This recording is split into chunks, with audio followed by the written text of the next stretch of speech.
What's up, PHLY fam? It's Bill Matz coming to you from the PHLY studios, and we didn't have a regular show on Monday, so there was just another Mailbag Monday. So I wanted to drop a little extra content. This is our off day this week. I wanted to hook up our YouTube followers with a little something extra. So I'm going to do a mini mailbag here today. Got a few questions over the last few days that I'm going to do my best to answer, even without Charlie O'Connor here to clean up my nonsense and make sense of the stupid shit I'm saying. So let's just get right into some of these mailbag questions on this, let's call it Thursday afternoon. It's actually Wednesday night, but you know, the magic of the internet. We're going to start out with a question from my old buddy @Jay Hockey Fan. Many will remember Jay, I basically called him the co-host of my old Broad Street Hockey post games because he was like an outstanding caller and listener.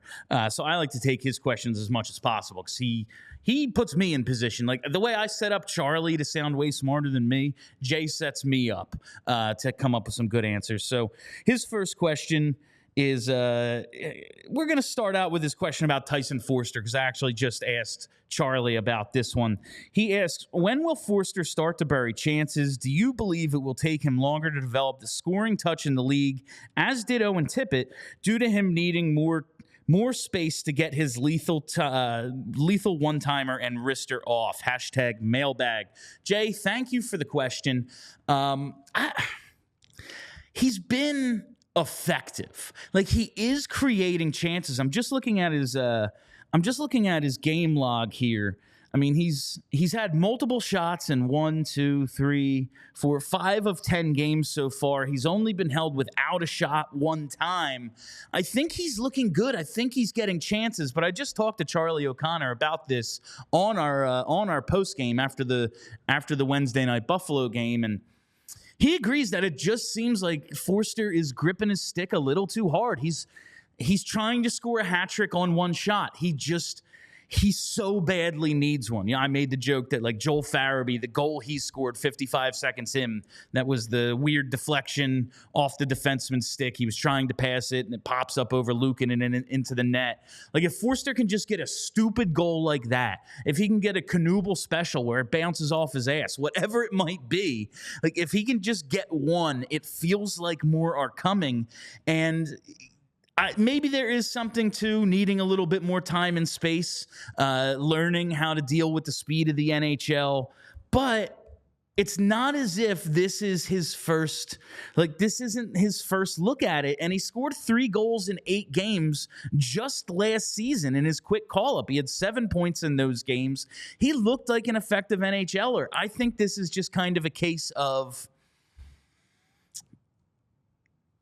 goal scorers are streaky. And when you're on those cold streaks, it looks like you're never going to get one again. But he's right there. He's on the doorstep. I have to believe he's going to get one soon. Maybe it comes Friday in the back end of this home and home with Buffalo. Maybe it comes Saturday when they come back. I don't know. I will say there is one thing that was pointed out on Twitter tonight. I wish I remembered who said it, but I don't, so I'm going to take credit for it. I'm the smart one.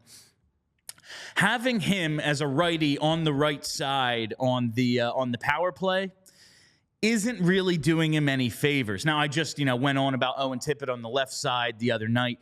On the power play, when you are set up and looking to rip that one-timer, it's like the Alex Ovechkin. You want the righty on the left side. They have Owen Tippett over there, and they have Foerster on the same power play unit. And that just takes away all the possibility of him one-timing one. It's redundant. If you could get Foerster on the other power play unit on that left side, I think he might get a few more opportunities. But right now, it's clear. He had a shot on Luukkonen. I want to say on Luukkonen. I think that's what he was aiming at.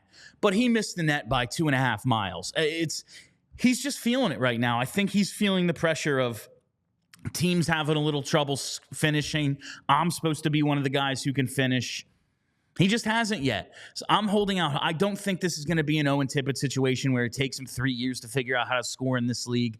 I think he has enough right now. There's always things you can do to improve. Like, I remember reading I think it was want to say Players Tribune article where players had to, in all sports, like describe your job without using any cliches. And I believe it was our old pal James Neal, the real deal James Neal, Mr. Elbow Macaroni himself, like said what goes into being a sniper in the NHL. There are so many little nuances to it. Yeah, you can be like Alex Ovechkin and just rip shots because you're the best ever.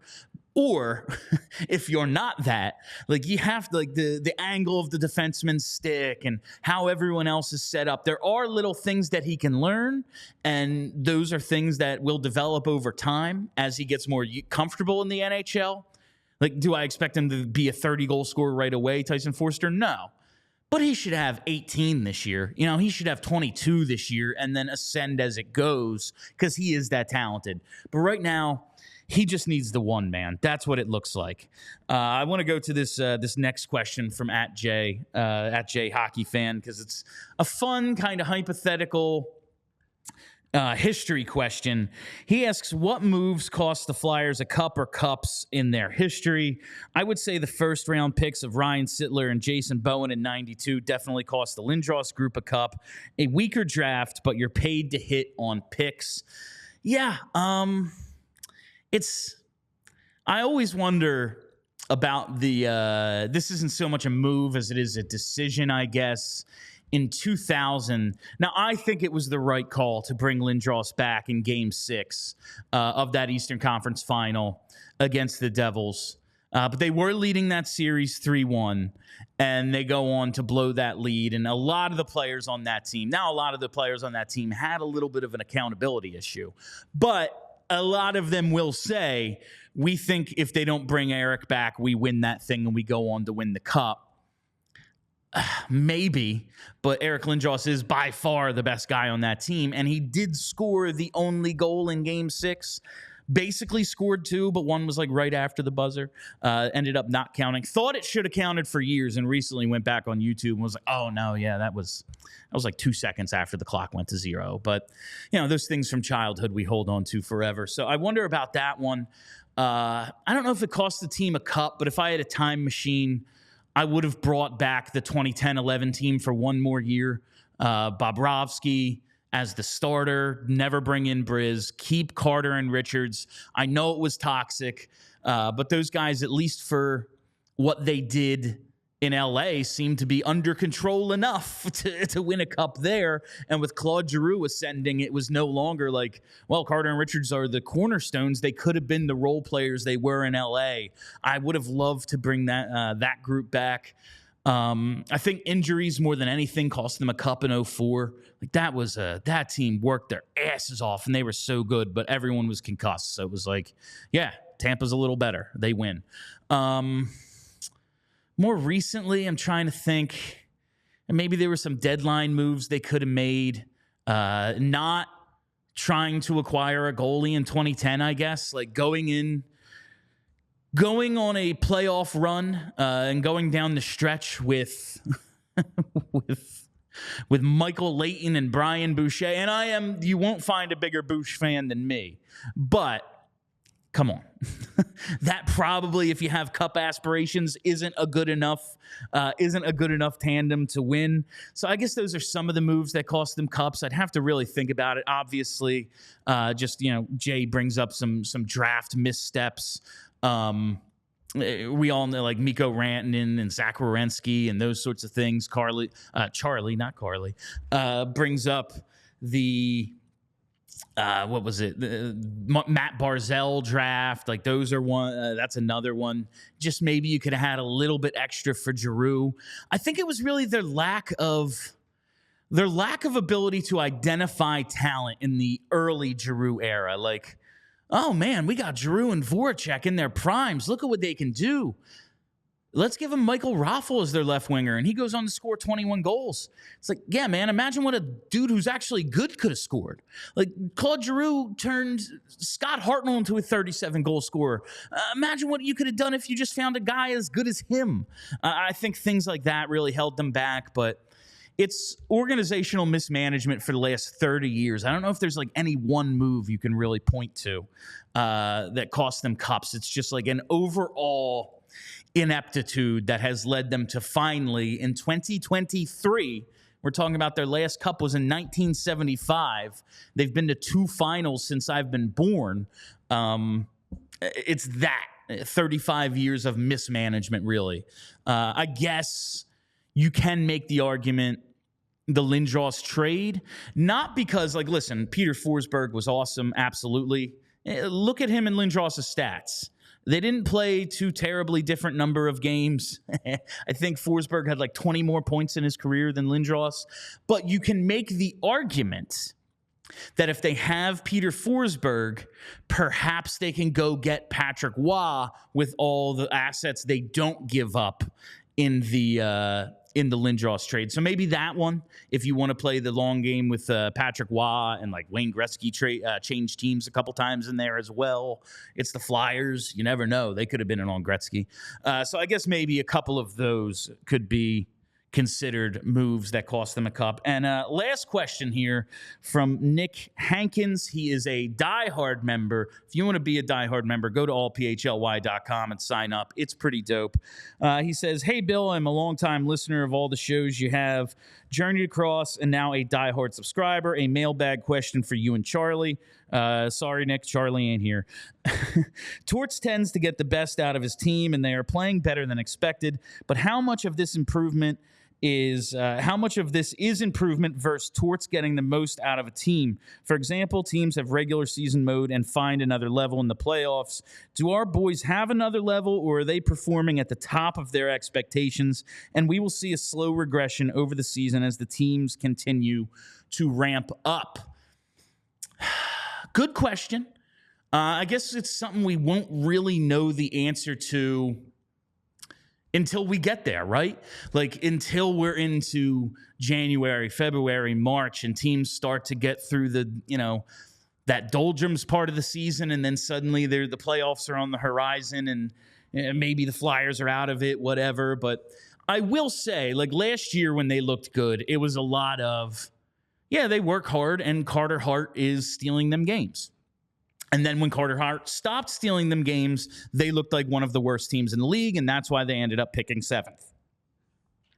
This year, the way they're playing against some really good teams, I'm not going to say they can sustain looking this good, but this type of play is sustainable. A lot of it is the coach, and they do still have like some roster battles going on, so some guys are working their asses off for that, just to stay in the lineup every night.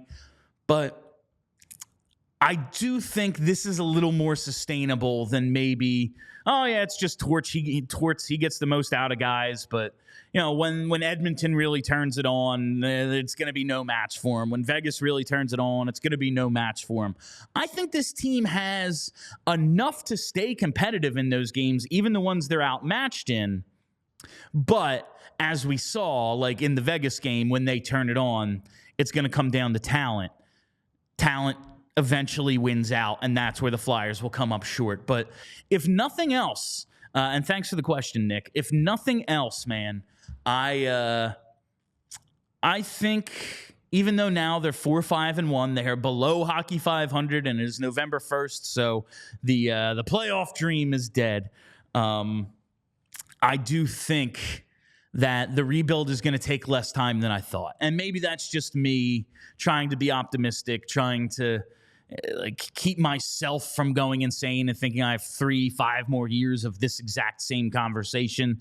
Like, yeah, that's rough to think about. But I believe that this could definitely be a quicker rebuild than we thought, simply because the coach hasn't just willed this team on pure whatever, anger and fear, that.